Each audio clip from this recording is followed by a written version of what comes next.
ierobežotas pieejamības statusa noteikšana dažādiem dokumentiem un informācijai jau kādu laiku ir valdības partiju, tā teikt, labā prakse. Ko tas nozīmē realitātē? Proti, ja Saeimas deputāts vēlas noskaidrot kādu informāciju un vēršas atbildīgajā ministrijā, protams, ka viņš saņem atbildi, bet jautājumos, piemēram, par Rail Baltica, šī atbilde var atnākt, tā teikt, zem grifa, ierobežotas pieejamības. Deputāts ar to var iepazīties, bet neko vairāk.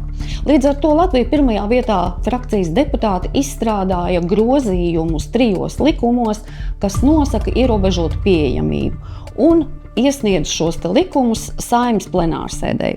Protams, ka opozīcija šos likumus un grozījumus, lai noteiktu stingru kārtību, kā var piešķirt ierobežotas pieejamības statusu, nepieņēma un noraidīja. Lūk, ko par šo saka mūsu frakcijas vadītāja Linda Liepiņa. Jautājumu, kuru mēs skatījām ilgākā laika posmā, tas ir par slepenības režīmu valsts un pašvaldību iestādēs, dokumentiem, kas jau ir kļuvusi par tādu tā kā dominējošu pieeju.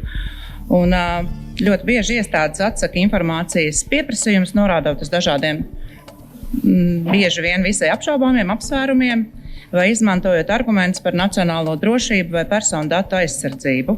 Mēs jau arī sākotnēji minējām, ka pieprasījums nerezultēsies vien ar balsojumu komisijā un Saeimas sēdē, ka mēs nāksim ar konkrētiem likuma grozījumiem, un šis tad ir pirmais no šīs paketes par informācijas atklātības likumu.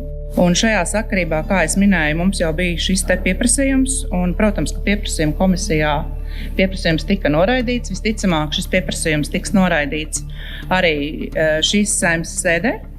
Taču pieprasījuma skatīšanas gaitā valsts kancelēs darbinieki atzina, un ne tikai valsts kancelēs darbinieki, arī Tieslietu ministrijas darbinieki atzina, ka ir problēmas ar šo